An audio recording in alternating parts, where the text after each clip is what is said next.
Jim, Hey, how are you? doing pretty well.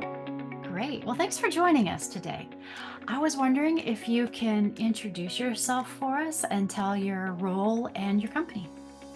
My name is Jim Davidson. I own Advantage Computing in Corvallis, Oregon.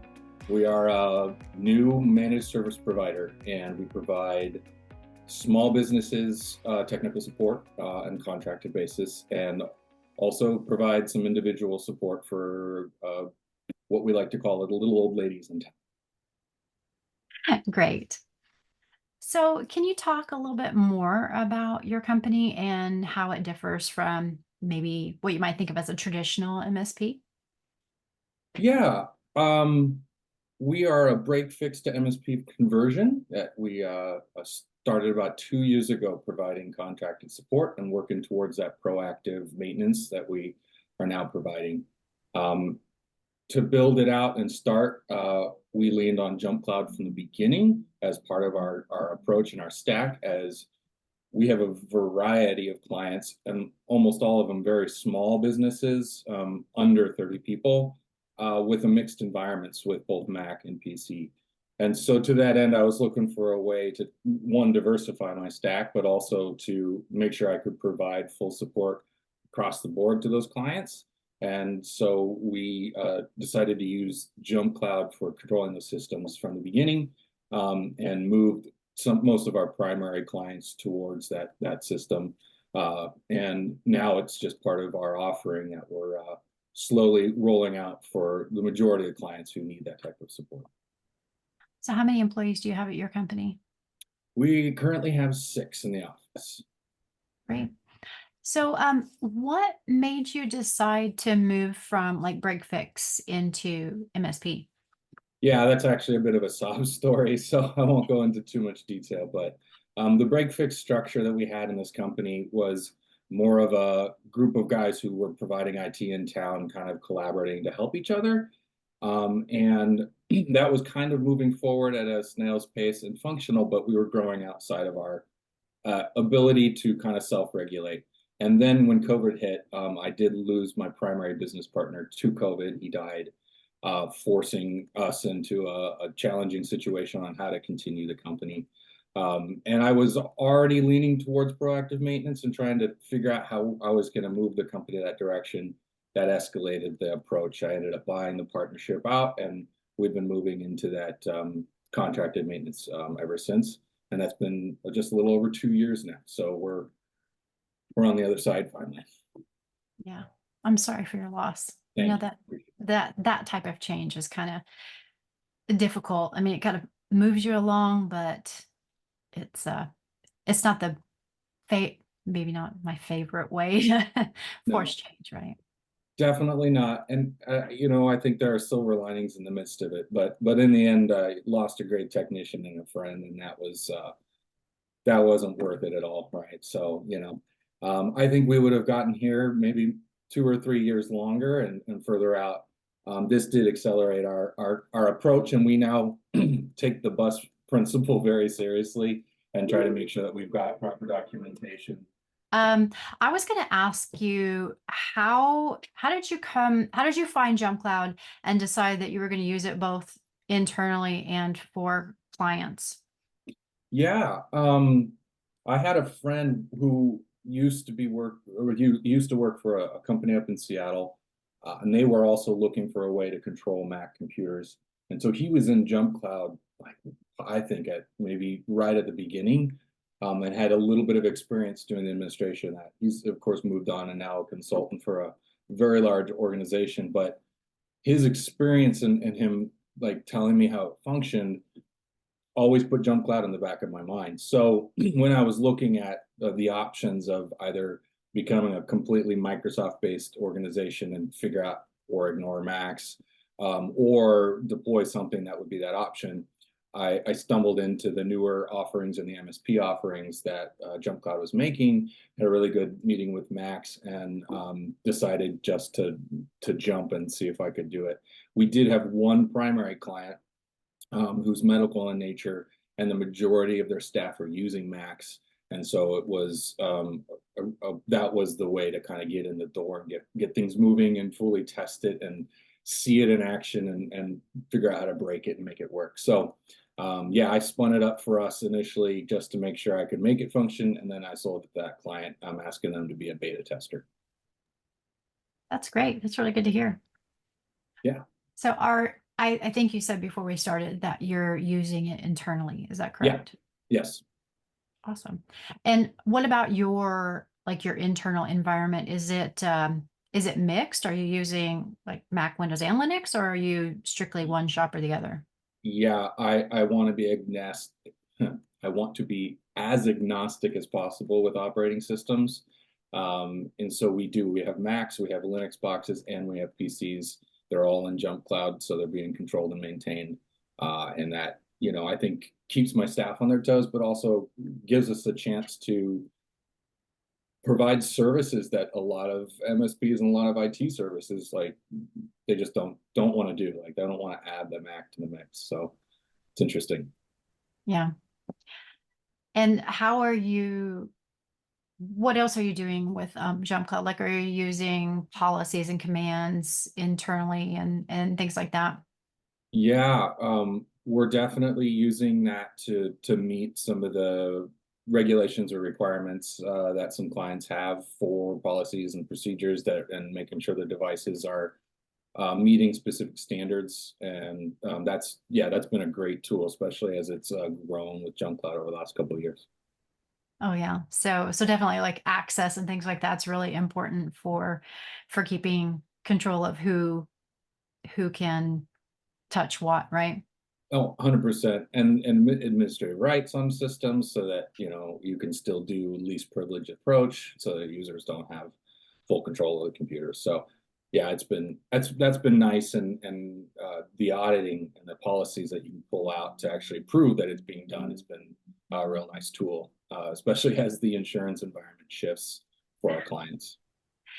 Yeah, I've been hearing that a lot. And so we've been talking with a lot of people about how compliance has changed and being able to qualify for insurance has changed and what they expect out of people. And so being able to maybe use system insights or directory insights comes into play so that you can say, yeah, this is what we're doing and how we're doing it. So are you finding that that's part of the case that you're really having to dig in more into those as well? Yeah, and also the ability for single sign-on. Not only that, but single sign-on across the board on systems with two-factor authentication being enabled. Those are those check boxes on those insurance policies that are getting required, and you'll fail if you don't get that. And to have JumpCloud be your directory service, then you have the ability to use the JumpCloud Protect for that 2FA and put those conditions in place so you can check the box that says, yeah, all VPNs require, a 2FA connection for the staff person. Or, all the systems and access to files are behind a 2FA structure. So that has been probably the most monumental and the biggest selling point for clients is I'm telling them, no, as you move into the future, we can roll your new product or whatever it may be into that SAML authentication and control when your staff have access to it, along with auditing the logs so that when they do hit that service, there's tracking that says, yeah, no, so and so logged into your EMR on Tuesday at 1 o'clock in the afternoon. So that I think is probably the most powerful tool. Otherwise, my very small clients with an Active Directory server, you're spinning up a third party for the 2FA and trying to figure out how to deploy that per computer or put conditional access on that without conditional access since Microsoft puts that behind a paywall. So Yeah, are you finding that in addition to that, are you using like say patch management because then as an additional part of compliance, making sure that everyone's up to date on their browsers and things like that, so you kind of minimize that vulnerability? for sure, especially on the Mac side, because it's so hard to actually control updates on Mac. That has been the other game changer as it's come out with JumpCloud. We do have, we're a ConnectWise company for all of our actual PSA and automation. And so I'm currently maintaining the Windows systems through that patch management tool, specifically for clients who are not in JumpCloud yet. And so I kind of have this mix now. And I mean, I think my dream is to simplify that in the future and get JumpCloud controlling all of it. But there will be specific clients who either completely in-house and don't have a need for the hybrid setup. So or we're not fully controlling everything with the patch management, but I definitely think it's better than the other offering I currently have, and yeah, it'll be interesting to see how that grows and changes as I convince these clients to shift to a kind of that hybrid model, which is what I'm building my stack on. Yeah.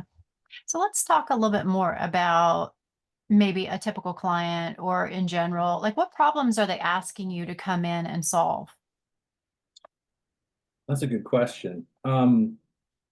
We do have a very wide diversity of clients, and I think our approach definitely leans towards clients who have security or financial requirements that set their computer access.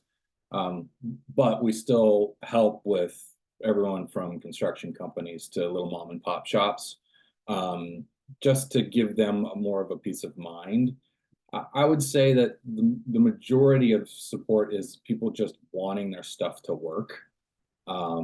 And while technology is supposed to simplify everything for us, it never does, right? Actually being able to deploy a solution and make it function always requires someone who has the big picture. And I think that's more of what we're providing than any one specific problem or challenge. Just the idea that when they turn the computer on, they can do their work and make money for their business and not have to futz with their technology in the background to make it work. On the flip side of that, right, is the need for the company to know, like, are we doing this correctly? Like, are we following basic best practices?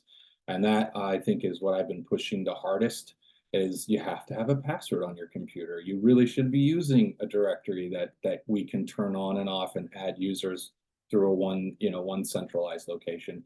Things like that are part and parcel, I think, to educating people on their technology, and bringing them up to speed in a way that lets them still function as a business, and trying not to put too many limits on them, but still meet the basics that, if they got a ransomware attack, they could survive it, or if someone did breach their systems, that we could recover them.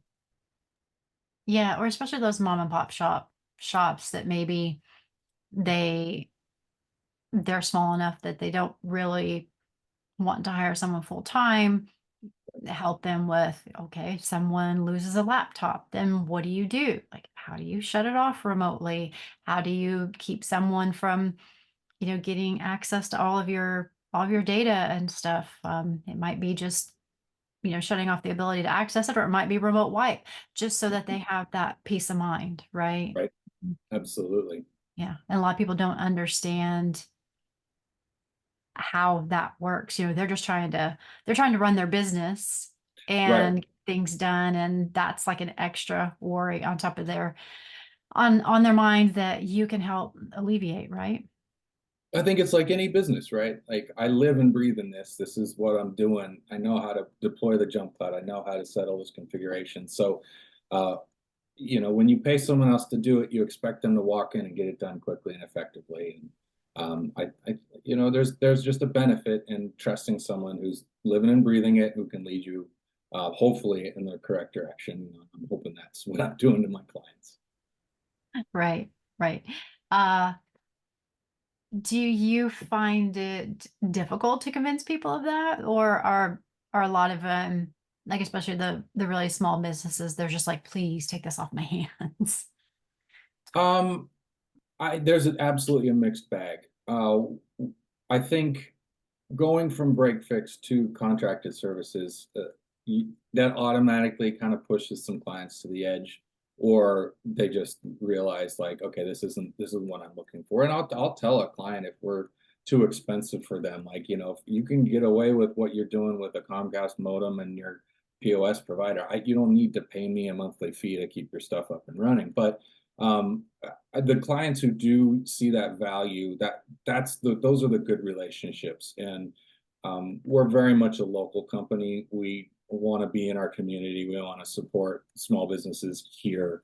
And I don't want to move into the online world only, like, and you know, helping a company out that is hundreds of miles away, because there's something really valuable in that eye to eye and handshake situation. Plus the fact that if it's really broken, one of my techs or I can just run over to your office and walk in the door and get it fixed. And sometimes there's just value in seeing what it is, to getting it done and taking care of it versus poking at it remotely, you know, for an hour before you're like, wait, you didn't tell me about this one little thing that would have, Yeah. you know, I could have seen if I'd walked in and stuff. Yeah, So, like tracing the cable and then realizing that right.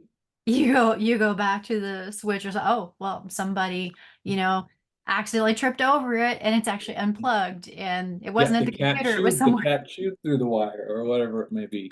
Yeah. Yeah, so I I think the clients who have come with us in the contracted approach are finally seeing the value of that proactive maintenance after 2 years.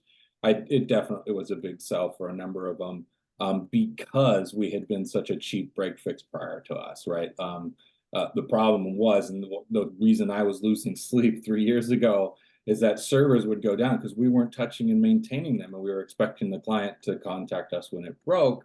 But in doing that, a whole RAID array could fail and continue to run for a month before our reboot started or something like that. And then, you know, now I'm up 3 days in a row trying to rebuild a server from a backup that never was properly backed up, right? Yeah, you Those lose months of data or, something like that. And so there's no continuity plan There's or no continuity plan, and the client ends up no spending so redundancy. much money on our time to come and fix it after the fact. But because people could get away with having no money going out the door for IT for years on end, they thought that was a great approach. And so that the sales pitch of like, no, every month we're touching and rebooting your servers. We're going to be providing reports on patch management. We're gonna, you know, we're here to onboard and offboard your staff and your computers and make sure everything's taken care of.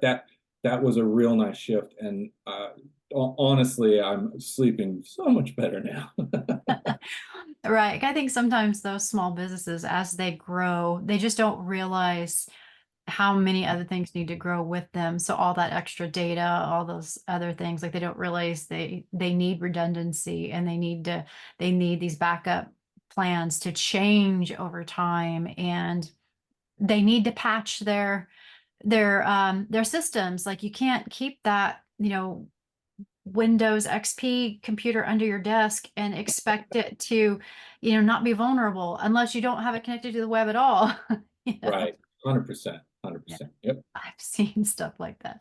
I'm sure everybody has, right? Like that's Yep. the stuff of your nightmares. Like, oh no. It is. Um, It is absolutely. do you find that with some of these clients being small or maybe some of the larger ones, do you find that you're doing any full suite JumpCloud deployments, or are they just you're just kind of customizing things for people depending on what their size is and what they're doing? Can you define what you mean by full suite? Well, we've got a lot of different things going. We've got Radius, and we've got the password manager, and we've got patch management, and we do have the directory and system insights, Yep. and we've got we're identity management, and we have SSO. So there are a lot of different things. Like, are you finding that you can take a package and deploy it to several different people, or are you finding that you're going to have to put together, custom packages for people? No, I think once we convince a client that the JumpCloud hybrid option that I'm offering, it works for them and is valuable, we go whole hog and jump into it.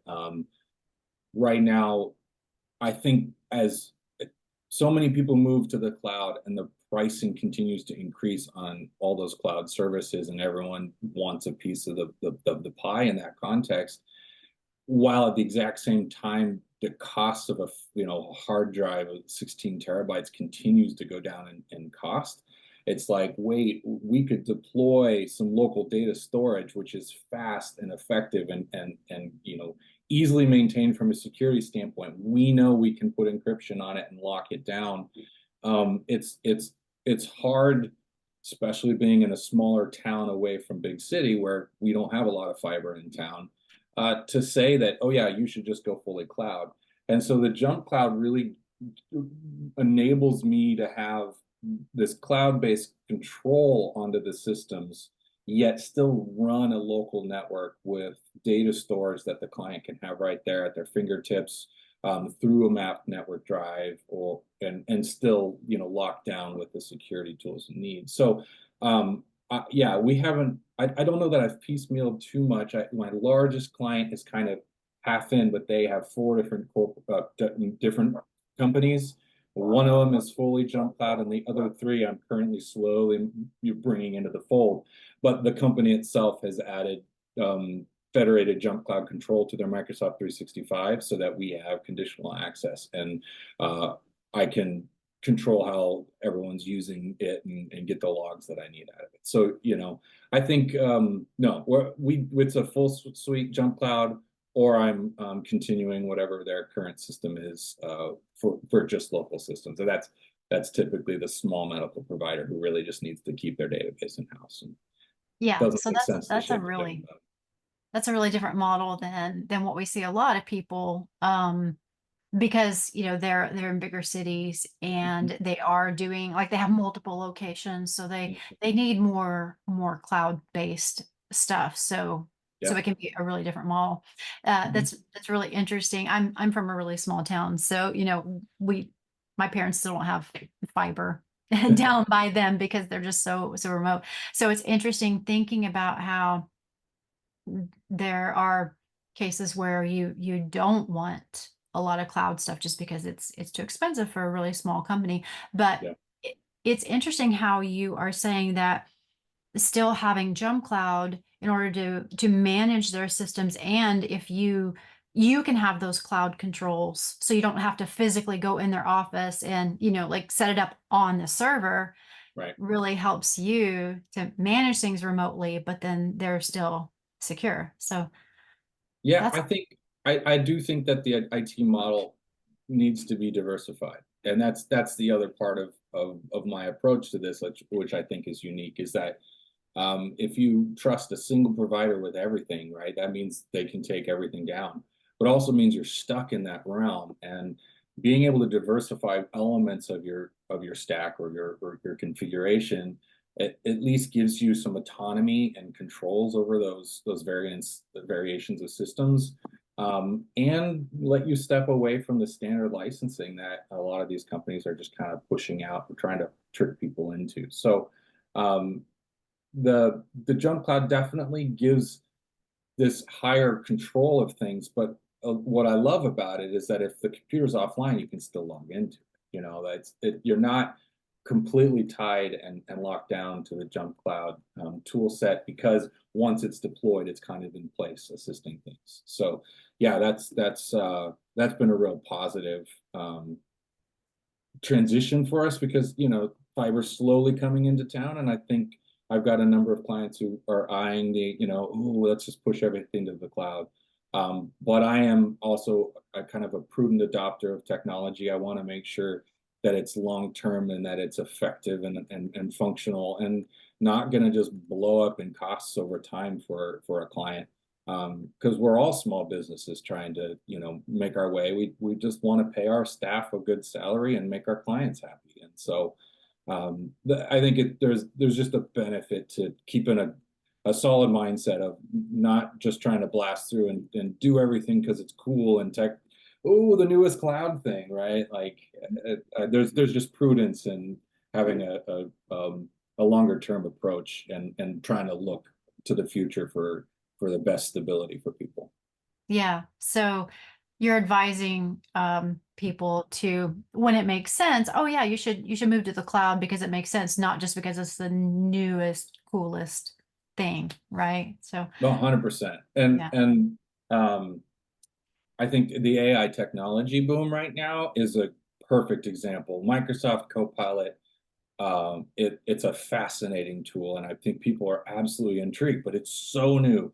So many people don't even understand what it's doing or how it functions. And the number of clients who approached me like, "Hey, can we just turn this on?"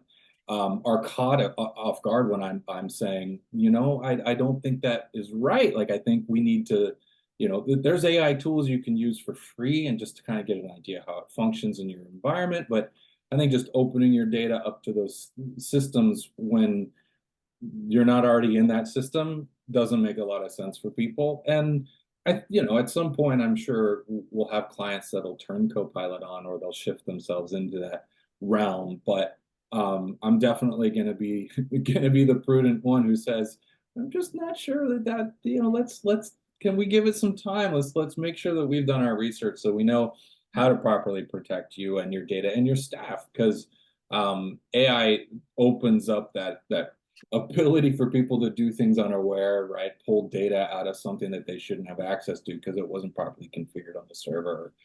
All of these little nuances that the only way you'll see them is if you can actually get in and do it and break it and find the problems, which is going to take a long time and a lot of other people being beta testers.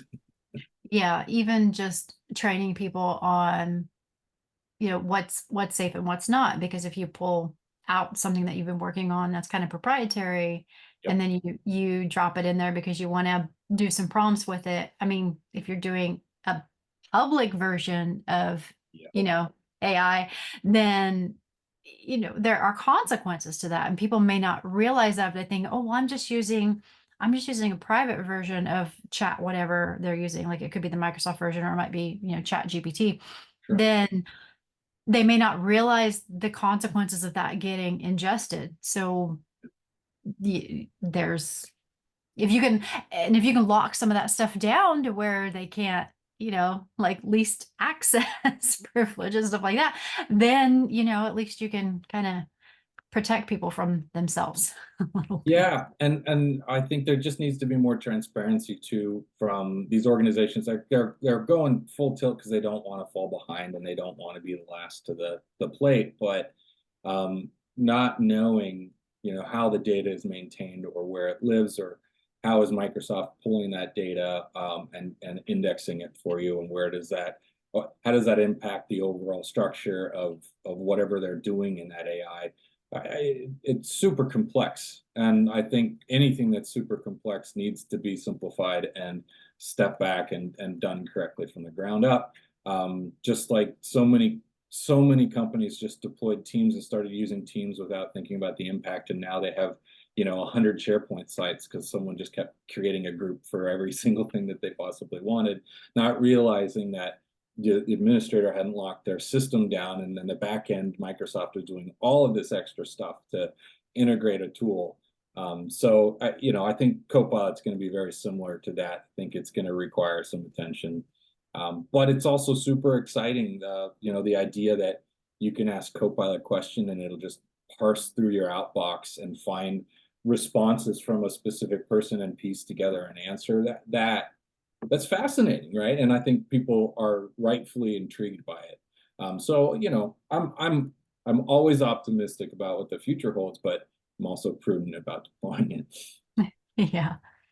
So speaking of Microsoft, sometimes we will, we're a Google partner. So sometimes we will ask people if they have done any replacements of Microsoft, 365 or AD with Google, or, Google Workspace or anything like that. Because we're always interested to see if, because we compete with Active Directory, and, we're an IDP. So we're always interested to see if you've had any particular clients that you've helped replace those with.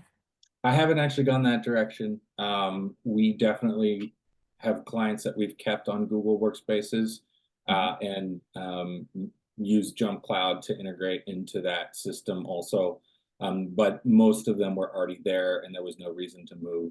Yeah. And then I think one or two clients we've taken out of Google Workspaces and moved to Microsoft just because of the licensing, right? They needed the Word and the Excel and Outlook because that's what they wanted to function in, and you know that having kind of a blended thing where you're using the Office suite and without volume licensing and a Google email account, that gets super complicated for people. But we still remain agnostic, right? I'm gonna look at your context and your situation, and I'm gonna recommend Google or Microsoft based on what I think your requirements and needs are as a business to function.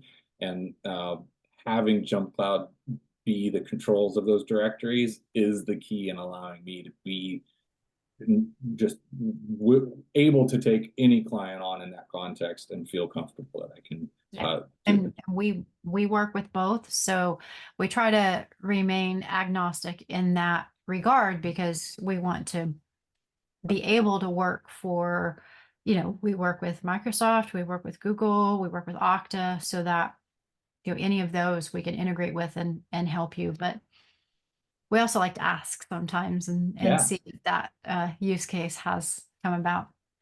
Um, are you doing any onboarding through JumpCloud, like any HRIS integrations with any of your clients to kind of help them do like automated onboarding and offboarding? What is HRIS? I'm not tracking that. Oh, HR information systems, like taking something like ADP or something like that. Oh, Like you can, got it. or any HR software, and like you can set up someone in the HR system and Right. then put a start date to where it will be able to Push push out into and JumpCloud when they're ready, and then that'll then trigger all the other things that need to happen to set them up and get them an account ready for their right. start date. Right. No, no, we haven't configured that yet. We haven't had a client in that context. So it's typically just through a ticket, and then we try to use JumpCloud for that centralized creation of the accounts that hopefully creates all the other accounts for. Right. So considering that a lot of your clients are local, Mhm. um, have you done any zero touch deployments? I've attempted to do a couple zero touch deployments with that first client where we initially set it up, and this was before JumpCloud came up with the login screen for Macs that actually lets you get on the Wi-Fi and have that control, which I'm still currently testing. And so we just, we set up the business account, we get the computer, we send it off to the staff person, they logged in, and then providing any support to that computer became a monumental problem. So, Mhm. um, we just rolled it back in at this point. We haven't been deploying any new systems for any clients lately, just due to needs and purchases. But I am hopeful with the shift that JumpCloud made so that we can actually have uh, potential access in that locked screen on the Macs that we can do more one-touch setups. But yeah, I tried it and it definitely wasn't as seamless as I wanted it to be, but that wasn't JumpCloud's issue. That's just the nature of how Mac locks their systems down, and then how our automation gives us access or doesn't give us access to that system when it's been offline for an extended period of time. Oh, yeah. Yeah. I think where it can be really helpful is when you have like a fairly high volume and you have Apple Business Manager, and then you order through there and it's pre-enrolled, and then you've got the Oh, setup, and that, then yeah, and that's 100% what we're doing. My two largest clients have the Apple Business Manager, and they have phones that were one of them has phones that we're deploying to staff people that way with just some basic configuration. And the Mac side, the other larger client, when they get something new, it's absolutely purchased through the Business Manager so that it's already attached. It just has to come to our office so that we log in with the initial account. So we have a local admin on it ahead of time. So, when the computer comes back, we're not wiping it and having to redo everything. oh, gotcha. Okay. Yeah. So yeah, you still have to touch it in some way before you can Well, and my dream, and we need to deploy this, and we haven't had a chance. Is the next Mac we get, um, we're going to test it. We're going to, log in with a normal user, get it set up, and then see if we can go in after the fact and add our local account um, remotely, right? So that it could be a fully one-touched approach. And fingers crossed that we can figure out how to get that set up. A lot of it is just the automation and the tool set and testing it. And of course, Apple will release the next OS and they'll break it, and we'll have to learn how to do it again. But that's part of the game. Yeah. And at least we have the option with JumpCloud to do that. And the auto linking the serial number and being able to lock that computer down, hands down, is the best way for a Mac sysadmin to be able to do their job. Yeah.